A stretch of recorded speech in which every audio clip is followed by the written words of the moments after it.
नमस्कार साथियों, स्वागत है आप सभी का यूट्यूब चैनल में।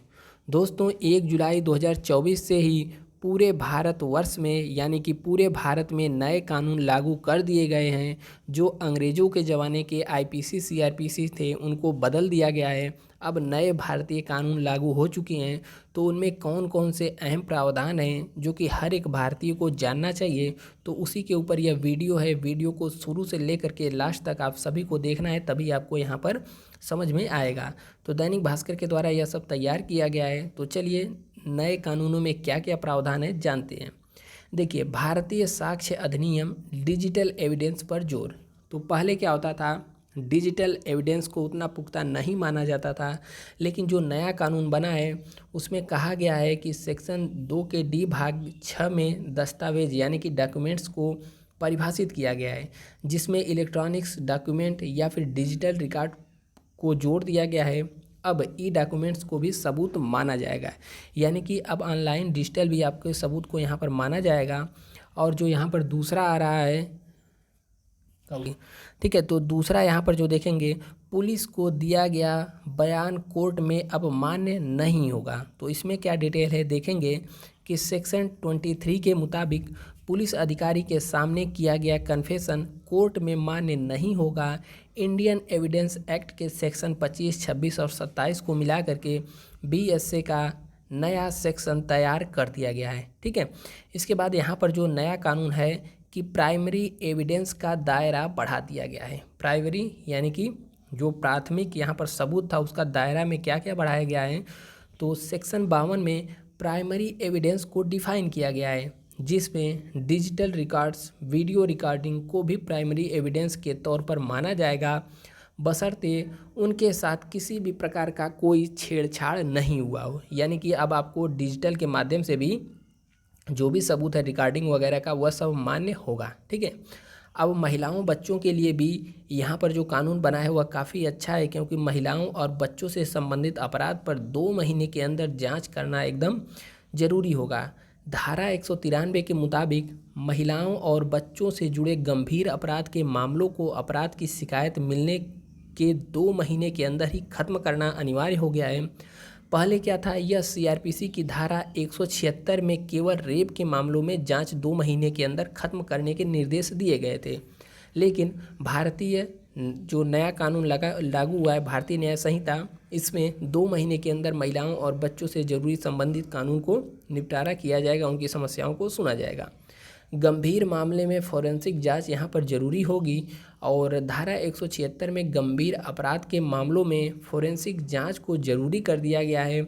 इसके मुताबिक 7 साल से ज़्यादा की सज़ा वाले सभी मामलों में फोरेंसिक एक्सपर्ट अपराध वाली जगह जाकर के सबूत इकट्ठा करेंगे, और किसी के घर की तलाशी करते वक्त भी पुलिस को वीडियोग्राफी करनी ही होगी।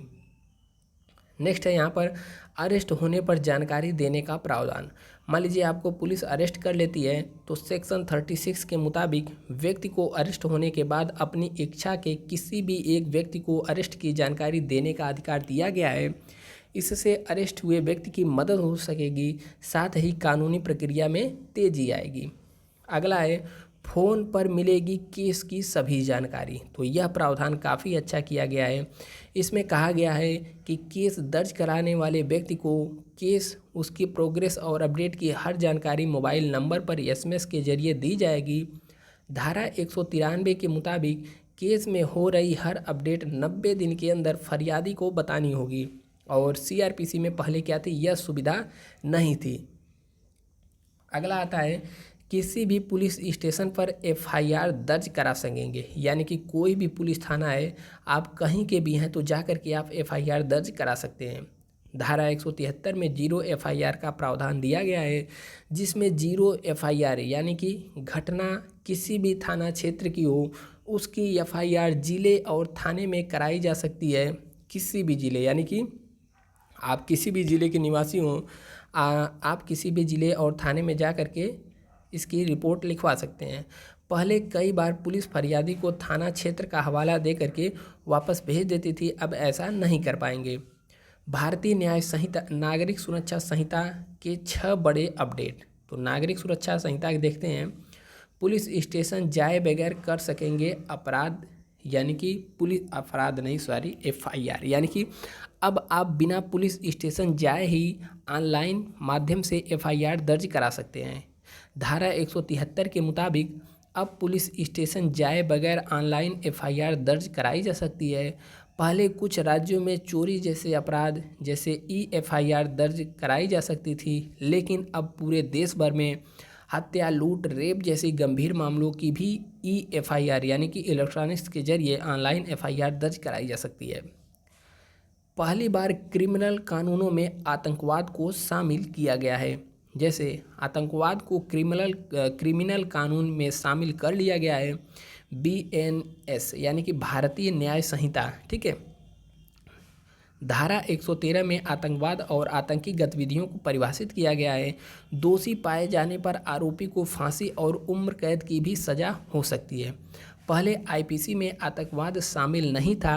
ऐसे मामलों को अनफुल एक्ट्रोसिटी प्रिवेंशन एक्ट यानी कि UAPA के तहत, ठीक है, यहाँ पर अनलॉफुल है, अनलॉफुल प्रिवेंशन एक्ट यानी कि UAPA के तहत पेश किया जाता था। लेकिन UAPA के नियम ज़्यादा सख्त होते हैं और मामलों की सुनवाई स्पेशल कोर्ट में होती है। हालांकि अभी यह स्पष्ट नहीं है कि BNS और UAPA दोनों एक साथ कैसे काम करेंगे। BNS मतलब भारतीय न्याय संहिता, इसमें 2 नए प्रावधान शामिल हुए हैं। जैसे कि मॉब लिंचिंग की बात करें, मॉब लिंचिंग यानी कि जैसे भीड़ देखते हैं ना, कभी काल की उग्र भीड़ हो जाती है, किसी व्यक्ति की हत्या कर देती है मारपीट करके भीड़, तो मॉब लिंचिंग पर अलग से कानून फांसी की सज़ा का इसमें प्रावधान किया गया है। जैसे BNS भारतीय न्याय संहिता की धारा 103 के सेक्शन 2 के मुताबिक अगर आप 5 या उससे ज़्यादा लोग का ग्रुप जाति, धर्म, भाषा, लिंग, नस्ल, आस्था जैसी वजहों के आधार पर किसी व्यक्ति को पीट कर हत्या कर देता है तो ग्रुप के हर व्यक्ति को फांसी की सज़ा हो सकती है। मॉब लिंचिंग में उम्र कैद और जुर्माना भी हो सकता है, ठीक है। पहले IPC में इसके लिए कोई अलग से कानून नहीं था। मॉब लिंचिंग के दोषियों पर IPC की धारा 302 के तहत हत्या की ही केस दर्ज किया जाता था। लेकिन मॉब लिंचिंग की घटनाएं बढ़ने के बाद देश में लंबे समय से अलग कानून की मांग उठ रही थी। फिलहाल इसमें चेंजिंग कर दिया गया है। भारतीय न्याय संहिता छोटे अपराधों में अब कम्युनिटी सर्विस, तो धारा 4 में कम्युनिटी सर्विस का जिक्र है।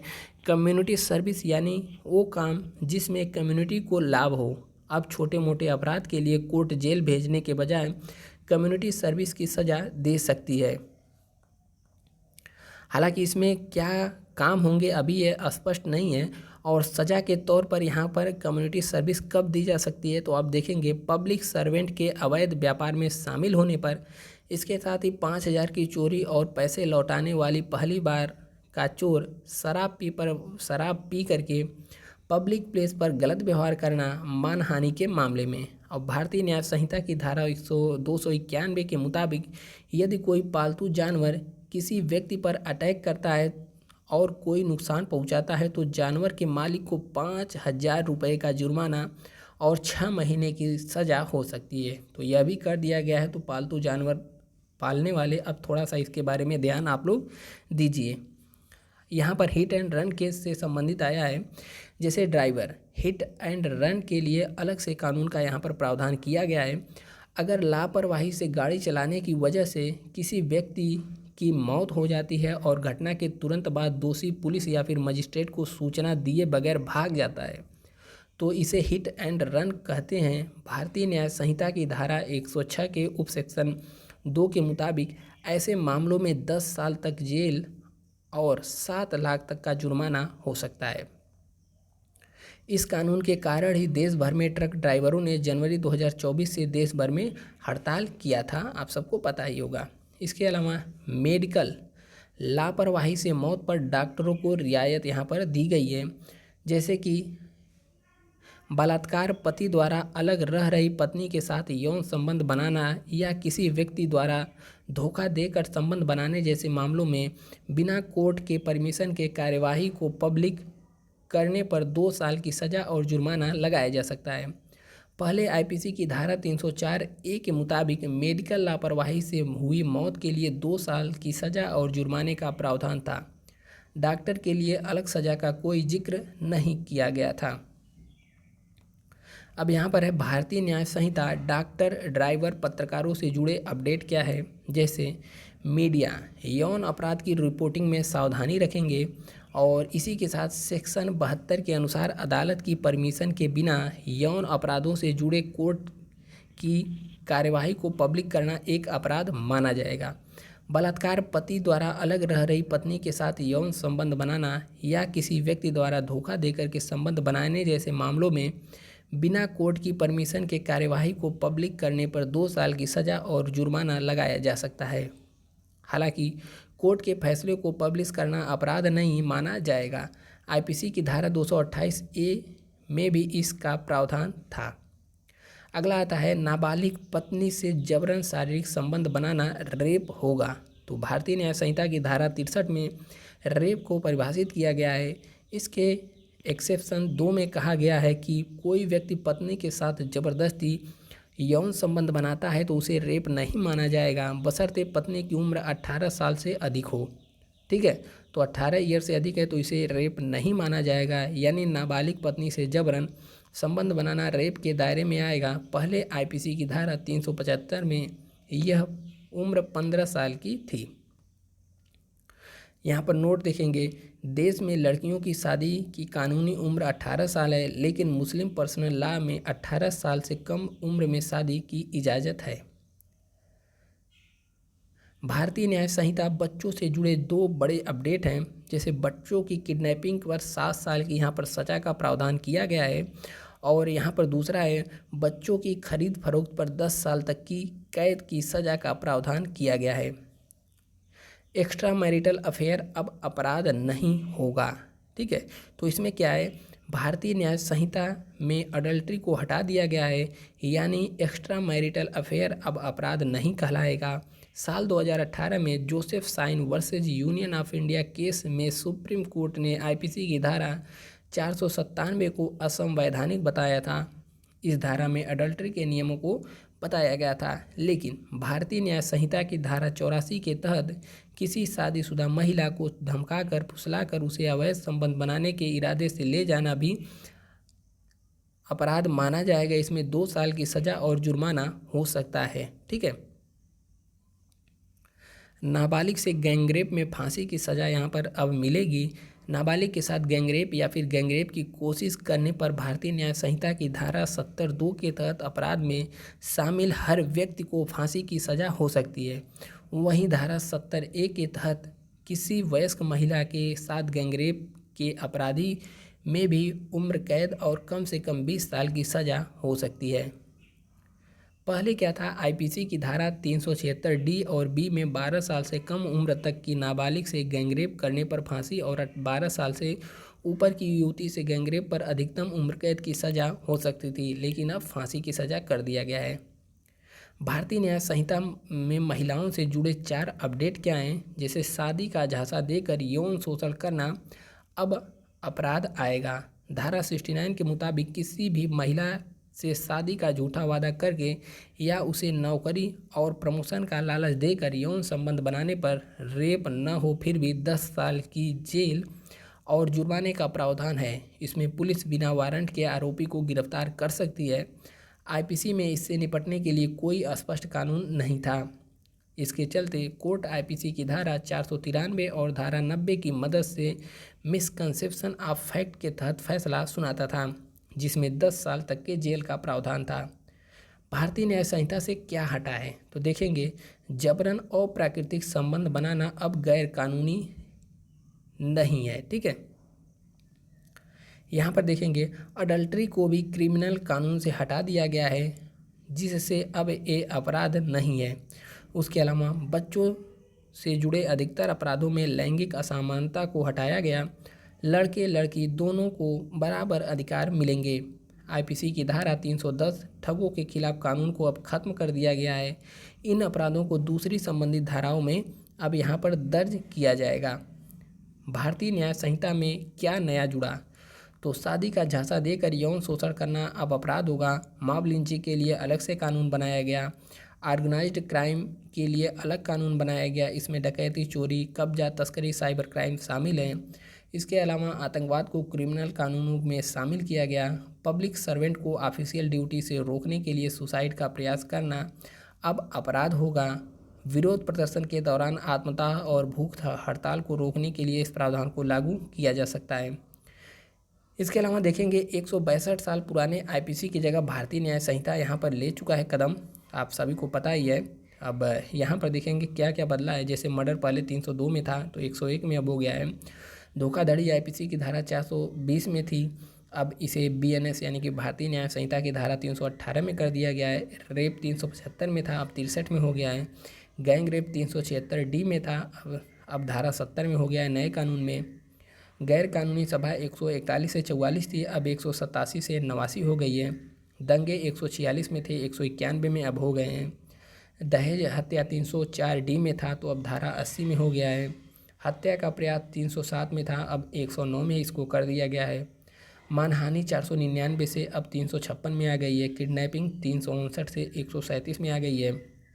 हमला करना 351 पहले था, लेकिन अब भारतीय न्याय संहिता के 130 धारा में कर दिया गया है। पीछा करना 354 डी में था, लेकिन भारतीय न्याय संहिता में धारा 78 में इसको कर दिया गया है।